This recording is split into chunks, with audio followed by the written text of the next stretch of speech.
नमस्कार दोस्तों, स्वागत है आपका हमारे official YouTube channel GS by Neeraj sir में। कैसे हैं आप सब? मैं उम्मीद करता हूं स्वस्थ होंगे, मस्त होंगे, अपनी तैयारी में व्यस्त होंगे। मित्रों, आज की जो क्लास है ये क्लास नंबर 18 है। इससे पहले 17 क्लासेज हो चुकी हैं और शायद 17 नंबर क्लास में हम लोगों ने नंदलाल बोस को पढ़ा और नंदलाल बोस के साथ साथ हम लोगों ने DP राय चौधरी नहीं, क्या नाम पढ़ा था, एक नाम और महत्वपूर्ण पढ़ा था, DP प्रसाद राय चौधरी को तो आज हम लोग पढ़ेंगे। उसके साथ साथ हम लोगों ने जिन्होंने मेघदूत, ऋतुसंहार आदि का डाटा बनाया था, क्या नाम था, असित कुमार हलधर, जिनका जन्म जोड़ासांको बंगाल में होता है, इन्हें पढ़ा था। क्लास नंबर 18 ये होने वाली है और क्लास नंबर 18 में हम लोग देवी प्रसाद राय चौधरी को पढ़ेंगे, जिनका जन्म 15 जून के आसपास होता है और रंगपुर जिला होता है, बांग्लादेश में पाया जाता है। और दूसरा खास नाम हम लोग पढ़ेंगे छितिंदात मजूमदार का, वही छितिंदात मजूमदार जो एक संत चित्रकार के रूप में जाने जाते हैं, जिनका जन्म 31 जुलाई 1891 को पश्चिम बंगाल मुर्शिदाबाद जिले में होता है। तो इन दोनों कलाकारों को एक साथ पढ़ने का प्रयास करते हैं। हमें उम्मीद है कि आप लोग पेन पेपर उठा के बैठ गए होंगे। आइए स्टार्ट करते हैं। DP राय चौधरी की अगर बात करते हैं तो 1899 से 1975 तक इनका कार्यकाल रहा है। भारत के रोंदा ये कहे जाते हैं, ये भी याद रखना। भारत के रोंदा कौन कहलाते हैं?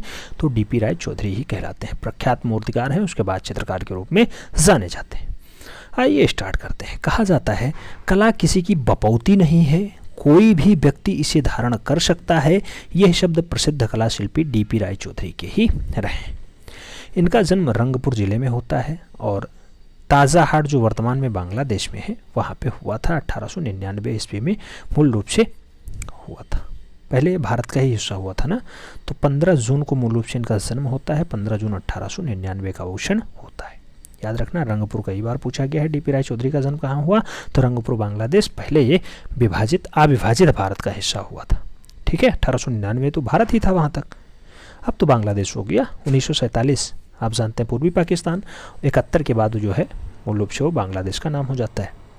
तो 1899 में 15 जून 1899 को रंगपुर में मूल रूप से DP राय चौधरी का जन्म होता है, जिन्हें भारत के रोंदा भी कहे जाते हैं। आगे अगर बात करते हैं तो कहा जाता है इनका परिवार का जीवन क्रमशः ठेठ जमींदाराना था, किंतु उनके बावजूद इनका कला के प्रति रुझान रहा है। चित्रकला और मूर्तिकला में उनकी रुचि बाल्यकाल से ही पनपने लगी थी। अतः उनके पिता जो है उन्हें प्रख्यात कला शास्त्री श्री अवनींद्रनाथ ठाकुर के पास ले गए। कला गुरु ठाकुर की शिक्षा जो है पद्धति अलग प्रकार की थी रही। आप जानते होंगे अवनी बाबू के शिक्षण का कार्य अलग टाइप से रहा है, इनकी कला शिक्षा भी दूसरे टाइप से रही।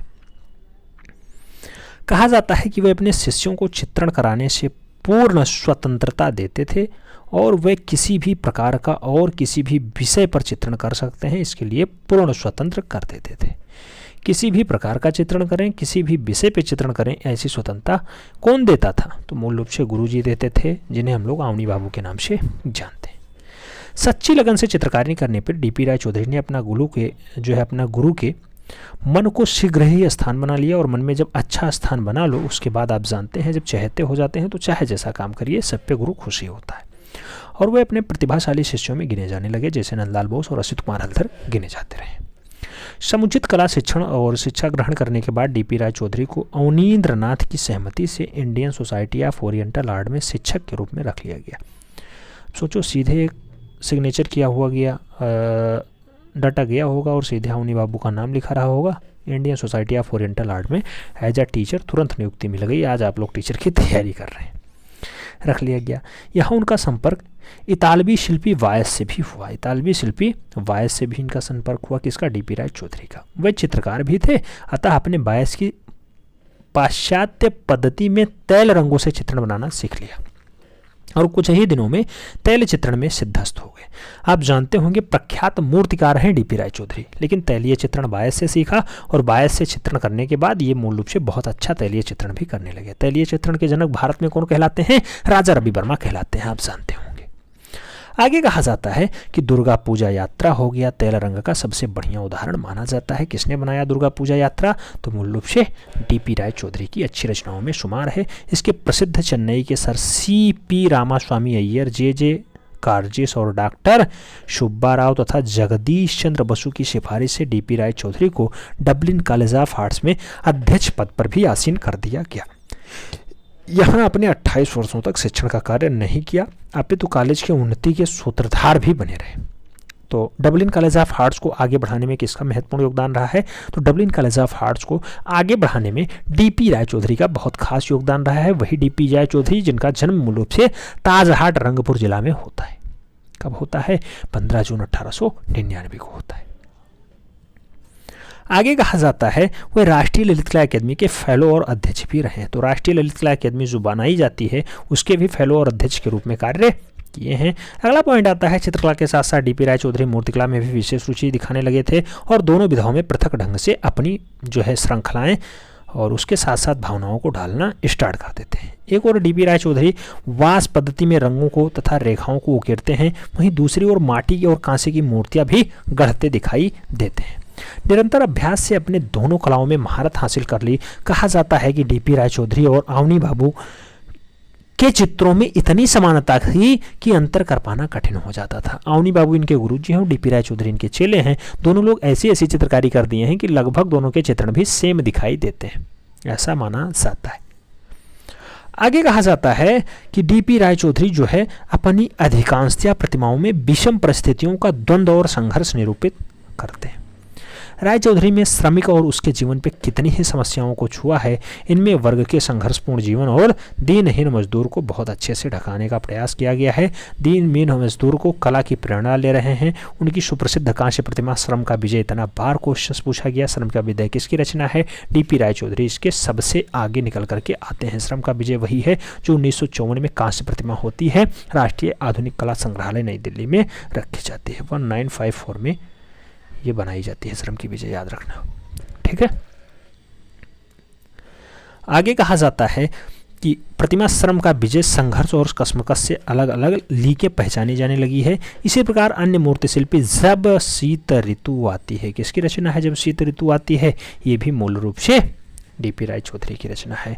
धुंधला किनारा हो गया, ये भी बहुत अच्छी रचनाओं में शुमार है डीपी रायचौधरी के। और डीपी रायचौधरी बहुत कॉलेजों में फाइन आर्ट के रूप में कार्य किए हैं, उसके साथ साथ अन्य कॉलेजों में काम किए हैं, ठीक है। इनके चित्रण सबसे ज़्यादा नई दिल्ली में ही सुरक्षित रखे हुए हैं। सड़क बनाने वाले हो गए जो प्लास्टर ऑफ पेरिस से बनाया गया है, उनका उदाहरण है। करुणा का भाव मूल रूप से झलकता है सड़क बनाने वाले में। सन 1925 ईस्वी के आसपास वे देश के प्रथम कोटि शिल्पी माने जाने लगे थे। देश के नंबर 1 शिल्पी माने जाने लगे थे। कौन? डीपी रायचौधरी। वही 1925 का सन याद रखना। असित कुमार हल्दर जब लखनऊ आर्ट कॉलेज के प्रिंसिपल बनाए जाते हैं, ठीक है, ये भी याद रखना, 1925 में ही बनाए जाते हैं। डीपी रायचौधरी के शिल्पों में सौंदर्य, सुघड़ता और विवरणात्मकता स्पष्ट होती है। नसों, मांसपेशियों और शरीर के प्रौढ़ गठन पर विशेष ध्यान देने का काम डीपी रायचौधरी ने बहुत अच्छे से किया है। दांडी मार्च भी बहुत बढ़िया से बनाया था डीपी रायचौधरी ने। शहीद स्मारक बनाया, दांडी मार्च बनाया और साथ में आप जानते ही हैं श्रम का विजय बनाया था। उसके बाद बहुत सारी रचनाएं उन्होंने की हैं। आगे कहा जाता है कि स्नान करती हुई नारी को बनाने का काम डीपी रायचौधरी का रहा, एक आदर्श निर्माण का उदाहरण है। इसी प्रकार चौधरी ने मिट्टी में प्राणों की स्थिरता दिखाते हुए मूल रूप से दर्शाने का प्रयास करते हैं। और आपकी मूर्ति शिल्पों के पाश्चात्य कलाकार रोंदा और बेरदेले का प्रभाव खूब पड़ा है। तो बेरदेले और रोंदा का प्रभाव किसके ऊपर पड़ा है? डीपी रायचौधरी के ऊपर पड़ा है। इसीलिए डीपी रायचौधरी को भारत का रोंदा भी कहा जाता है। रोंदा को बिल्कुल टूपाकी करने के लिए जाने जाते हैं, बहुत अच्छे से उनका चित्रण किए। आपके स्त्री आकृतियों में चित्रण के सौंदर्य और हाव भाव का बड़ा ही स्वाभाविक चित्रांकन हुआ है। इसमें भोटिया औरत हो गया, तिब्बत की बालिका हो गया, नेपाली लड़की हो गई, लेप्चा कुमारी हो गई, ये पूछा गया क्वेश्चन है। लेप्चा कुमारी हो गई, ये सब प्रमुख हैं। स्नेह, स्नग्ध मोद जो है पूर्वोक्तों युक्तों से यौन और मूल रूप से यौन का उन्नाद मूल रूप से दर्शाया गया है। उज्ज्वला आभा हो गया, एक कलाकार का सुनहरा स्वप्न हो गया। नई नई कल्पनाओं की उमंग और वासनाओं का उद्गम वेग मूल रूप से दिखाई देता है, उमड़ पड़ता है। डीपी रायचौधरी में मूल रूप से जो चित्रण का कार्य किया, जो चित्रकला का कार्य किया, जो मूर्तियों का निर्माण किया, बहुत अच्छी बहुत सुंदर चित्रों का निर्माण किया है। प्रेम पीड़ित नारी का जो मनोव्यथा है और कमल उगे हुए पोखरे में, ऐसा भी दर्शाने का प्रयास डीपी रायचौधरी ने किया है। उनके मुरझाए मौन और ढले यौवन का प्रतीक बन करके प्रकट हुई है। और ऐसा कौतूहल नामक चित्र भी चंचल सुंदरता को दर्शाता हुआ बनाया गया है। चंचल सुंदरता की नारी का सामाजिक मर्यादाओं का उल्लंघन का दुस्साहस दर्शाने का प्रयास भी डीपी रायचौधरी ने किया है। आपके द्वारा बनाए गए व्यक्ति चित्रों में Rabindranath Thakur, O C Ganguly, Percy Brown, Mrs Blackwell आदि के चित्रण भी हैं। चाहे ओशी गांगुली हो, चाहे रविंद्रनाथ ठाकुर हो, चाहे पर्सी ब्राउन हो, चाहे मिसेस ब्लैकबेल हो, इन सभी का चित्रण भी मूल रूप से किसने बनाया है? टीपी रायचौधरी ने बनाया है। मुसाफिर हो गया, खतरनाक रास्ते हो गए, ऐसे भी चित्रण खूब अच्छे से इन्होंने किए। एक राहगीर हो गया जिसकी दाढ़ी है, और दूसरे चित्रों में मानव का संघर्ष और घोर श्रम को प्रदर्शित किया गया है। किसके द्वारा? डीपी रायचौधरी के द्वारा। तो क्वेश्चन पूछा जाता है मुसाफिर रचना किसकी है? डीपी रायचौधरी की। खतरनाक रास्तों के रचनाकार कौन है? तब भी डीपी रायचौधरी ही राइट आंसर बनते हैं। तूफान के बाद अच्छी रचनाओं में शुमार है डीपी रायचौधरी के। तूफान के बाद हो, आरती हो, स्नान का घाट हो आदि चित्र भी आपकी विशेष रुचियों के द्योतक माने जाते हैं। डीपी रायचौधरी के अनेक प्रदर्शनियों में पुरस्कारों से नवाजा गया है। आप जानते होंगे स्वर्गीय डीपी रायचौधरी जब 59 वर्ष के थे, 59 वर्ष के थे, तो उन्होंने कला, निष्ठा और उसके प्रति आकर्षण के लिए तत्कालीन राष्ट्रपति डॉक्टर राजेंद्र प्रसाद सन 1958 ईस्वी में पद्म विभूषण से उन्हें अलंकृत कर देते हैं। 1958 में इन्हें पद्म विभूषण भी मिलता है डीपी रायचौधरी को, जो प्रख्यात मूर्तिकार रहे हैं डॉक्टर राजेंद्र प्रसाद के द्वारा इन्हें ऐसा डाटा भी मिलता है। डीपी रायचौधरी बहुमुखी प्रतिभा के धनी थे। आपके चित्र, शिल्प, साहित्य, संगीत, वंशी वादक आदि के कलाओं का मेल रहा है। इसके अतिरिक्त प्रख्यात शिकारी और पहलवान भी थे। 15 अक्टूबर 1975 का वो काला दिन जब डीपी रायचौधरी को काल के कपाल में समा लिया गया। ये जो है प्रख्यात मूर्तिकार, शिल्पकार, इनका निधन मूल रूप से 76 वर्ष की आयु में कलकत्ता में हो जाता है। कलकत्ता में हो जाता है। याद रखना, डीपी रायचौधरी का जन्म कहाँ हुआ और मूल रूप से मृत्यु कहाँ हुई। जन्म तो इन्होंने आप देखे होंगे कि रंगपुर में होता है, ताजहाट बांग्लादेश वाला बेल्ट, जबकि इनकी मृत्यु कलकत्ता में होती है। रंग कब होता है, जन्म कब होता है? 15 जून 1899 को होता है। मृत्यु कब होती है? 76 वर्ष की आयु में 15 अक्टूबर 1975। रचनाएं अच्छी हैं, पूछी जाती हैं, तो उन्हें भी आपको देखना होगा, नोट डाउन करना होगा। ये थे डीपी रायचौधरी, देवी प्रसाद रायचौधरी, जो प्रख्यात मूर्तिकार थे। दूसरे कलाकार का नाम हमने बताया था, क्षितिज मजूमदार को पढ़ेंगे। क्षितिज मजूमदार के बारे में अगर बात करते हैं तो 1891 ईस्वी से 1975 ईस्वी तक इनका भी कार्यकाल रहा है। क्षितिज मजूमदार अवनी बाबू के प्रधान शिष्यों और कला की पुनर्जागृति में योगदान देने वालों में से एक रहे। यानी क्षितिज मजूमदार किसके शिष्य रहे हैं? तो अवनी बाबू के ये भी शिष्य रहे हैं, जैसे डीपी रायचौधरी रहे। आगे अगर बात करते हैं तो कहा जाता है सन 1891 ईस्वी में मुर्शिदाबाद, पश्चिम बंगाल के मांटिया क्षेत्र में जन्मे मजूमदार की कला शिक्षा कलकत्ता आर्ट कॉलेज में और शांति निकेतन में होती है। 6 वर्षों के बाद शांति निकेतन में अवनीनाथ के सानिध्य में रह करके पूर्ण होती है। तो कलकत्ता आर्ट कॉलेज और शांति निकेतन में मूल रूप से किसकी शिक्षा कंप्लीट होती है? क्षितिज मजूमदार की, जिनका जन्म मूल रूप से 31 जुलाई 1891 को होता है। 31 जुलाई 1891 कहाँ पे होता है? मुर्शिदाबाद जिला में होता है, पश्चिम बंगाल के पास है। पश्चिम बंगाल राज्य है ना, पश्चिम बंगाल के पास का है।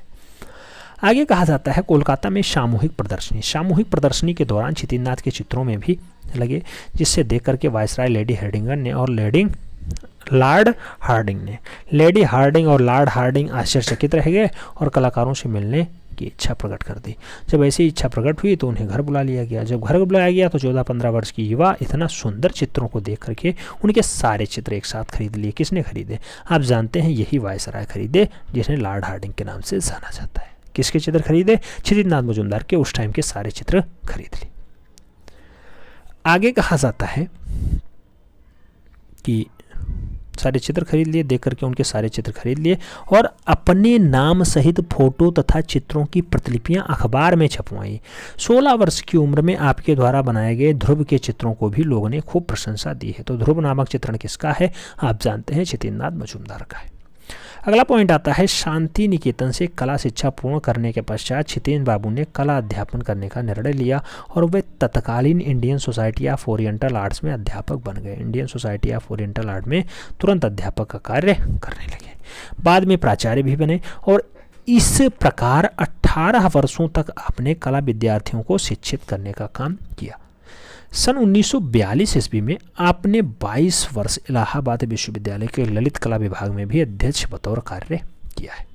तो 1942 के आसपास ये इलाहाबाद विश्वविद्यालय में आते हैं, यहाँ भी एज अ HOD के रूप में कार्य करते हैं, किंतु MA की डिग्री न होने के कारण आप एक प्राध्यापक की ग्रेड न पा सके और मूल रूप से 62 वर्ष की आयु में आप सेवानिवृत्त हो गए। 20वीं शताब्दी के दूसरे तथा तीसरे दशक में मजूमदार के चित्रों और चित्र प्रदर्शनियों में कहा जाता है कि खूब धूम मचाई है। कोलकाता, बनारस सामूहिक प्रदर्शनियों के साथ साथ चौथे और छठवें दशक के 3 विशाल रेट्रोस्पेक्ट प्रदर्शनी का आयोजन हुआ था। छितिननाथ एक सांस्कारिक परिवार से संबंध रखते हैं तथा उनकी कला के प्रति जो समर्पण का भाव रहा है उनके वैष्णव मर्यादा के अनुरूप ही रहा है, जिसके लिए आपके आजीवन और प्रतिबद्धता को आगे बढ़ाने का काम किया है। यही कारण है कि आपके चित्रों के विषय में भी धार्मिक परंपराएं तथा पौराणिकताएं भी रही। चैतन्य की चटशाला, गुरु के द्वार पर, चैतन्य का गृह परित्याग, संत के रूप में, कृष्ण प्रेम के बिफोर आदि चित्रों में मूल रूप से किसने रचनाएं की हैं? छितिननाथ मजूमदार ने की है। महाप्रभु का उदांत समर्पण हो गया, या फिर विष्णुप्रिया हो गई, या फिर रूप गोस्वामी हो गया, मीरा हो गया, चैतन्य महाप्रभु हो गया, जमुना हो गया, चार श्रृंगार हो गया, या फिर चरण श्रृंगार हो गया, निमाई हो गया, सनातन भक्ति और वैराग्य हो गया। ये सब रचनाएं किसकी हैं? तो वही छितिननाथ मजूमदार की हैं, जिनका जन्म मुर्शिदाबाद पश्चिम बंगाल में होता है। आगे कहा जाता है इसके अतिरिक्त उन्होंने सरस्वती, लक्ष्मी, मनसा देवी आदि देवियों का भी चित्रण का कार्य किया है। जिस प्रकार उतामारों की स्वप्नामयी नारियां हैं, उसी प्रकार मजूमदार की नायिकाएं और देवियों के रूप में भी अपार्थिव लोगों को विचारती हैं, जो अद्भुत लुनाई और चारुता के लिए जानी जाती हैं। उनके झुके हुए शीश, पतली लंबी मुड़ी अंगुलियां और शरीर के मोड़ तोड़ में इस दुनिया से परे हैं, किसी ऊपर के लोक को झांकी प्रस्तुत करते हैं। जिस प्रकार मजूमदार की आकृतियां सुंदर हैं, उसी प्रकार उनके चित्र वृक्ष भी लुभावने हैं। पृष्ठभूमि में विशेषतः वृक्षों का अधिक प्रयोग हुआ है। पालित मृग हो गया मजूमदार के चित्रों का उत्कृष्ट उदाहरण माना जाता है। छितिननाथ मजूमदार ने पालित मृग बहुत अच्छे से चित्रित किया है। जयाप्पा स्वामी के अनुसार कहा जाता है कि छितिन्द्रनाथ के रंग और रेखाओं के मध्यकालीन कवियों की कविताओं का आभास होता दिखाई देता है। ये छितिननाथ मजूमदार के विषय में लिखा गया है जयाप्पा स्वामी के कथनों में। इस प्रकार वास रेखांकन पद्धति में व जल रंग की टेम्परा पद्धति को शुद्ध रूप से प्रयुक्त करने वाले कदाचित वे पहले भारतीय चित्रकार रहे हैं। हल्का पीला, हाला, लाल और गेरुआ उनके प्रिय रंगों में से एक रहे हैं। उनके चरमोत्कर्ष को स्वीकार करते हुए उनके गुरु अवनींद्रनाथ ठाकुर ने कहा है कि छितिन्द्रनाथ हमारा शिष्य है, लेकिन अपनी रेखाओं और रंगों का संयोजन इतनी कोमलता और इतनी सजगता से करता है कि वह हमसे भी आगे है। यह कथन किसका है? यह कथन प्रसिद्ध बंगाल शैली के प्रवर्तक और अवनी बाबू का रहा है। पालतू जानवर और नारी, पालतू जानवर और नारी, चरण श्रृंगार, भक्ति और वैराग्य अच्छी रचनाओं में शुमार है छितिननाथ मजूमदार के। तो छितिननाथ मजूमदार से जो भी क्वेश्चंस बन सकता है उन्हें पढ़ाने का प्रयास किया गया है। फिलहाल हमें उम्मीद है कि आप लोगों को कुछ समझ में आ रहा होगा छितिननाथ मजूमदार से। अगर इनकी मृत्यु की बात करें तो मृत्यु अगर पूछा जाता है तो याद रख लेना 9 फरवरी 1975 को इनकी मृत्यु होती है। याद रखना 9 फरवरी 1975 को इनकी मृत्यु होती है और ये ब्रह्मलीन में समाहित हो जाते हैं। ठीक है, तो छितिननाथ मजूमदार से जो भी क्वेश्चन, चाहे चैतन्य और मोर हो, चाहे ध्रुव हो, चाहे राधा और कृष्ण हो, चाहे रासलीला हो, चाहे संकीर्तन हो, चाहे चैतन्य का क्षमाद्वार हो, या फिर मूल रूप से आप जानते ही होंगे कि क्वेश्चंस कृष्ण और गोपियों से भी पूछे गए हैं, लक्ष्मी और सरस्वती से भी क्वेश्चंस खूब बने हैं, शकुंतला से भी क्वेश्चंस बने हैं। तो ये सारी की सारी रचनाएं छितिननाथ मजूमदार की रही हैं, तो इन्हें भी पढ़ने का प्रयास करिएगा। हमें उम्मीद है कि जो पढ़ाया गया है इसे आप लोग थोड़ा सा रिवीजन कर लेंगे, नोट डाउन कर लेंगे। मिलते हैं नेक्स्ट में, तब तक के लिए जय हिंद।